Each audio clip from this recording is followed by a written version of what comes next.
নমস্কাৰ বন্ধু বান্ধৱীসকল জনপ্ৰিয় অভিনেতা ৰাগ ঐনিতম আৰু তেওঁৰ পুত্ৰ কেনেকৈ ধেমালি কৰিছে এটা মৰমৰ ভিডিঅ' আপোনালোকে চাবলৈ পাব ভিডিঅ'টো আপোনালোকে অতিকৈ ভাল পাব কিয়নো আপোনালোকৰ মৰমৰ শিল্পী ৰাগ ঐনিতম আমাৰ বিহু বুলি ক'লে ৰাগ ঐনিতমলৈ মনত নপৰেনে জানমণি জোনবাইকে আদি কৰি বিভিন্ন ভিচিডিত অভিনয় কৰি অসমীয়া ৰাইজক আমোদ দিয়া মৰমৰ শিল্পী জনপ্ৰিয় অভিনেতা ৰাগ ঐনিতম তেওঁৰ একমাত্ৰ পুত্ৰৰ নাম হৈছে আখ্যান একমাত্ৰ পুত্ৰই তেওঁক প্ৰথমবাৰৰ বাবে দেউতা বুলি মতাত তেওঁ অতিকৈ আৱেগিক হৈ পৰিছিল সেই ভিডিঅ'টো আমি চাওঁ বলকচোন বন্ধু বান্ধৱীসকল ভিডিঅ'টোৱে ইতিমধ্যে ছ'চিয়েল মিডিয়াত খলকনি লগাইছে গতিকে বলক বন্ধু বান্ধৱীসকল আমি সকলোৱে মিলি ভিডিঅ'টো উপভোগ কৰোঁ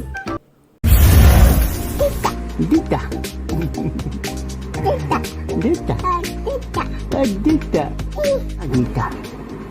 Dita.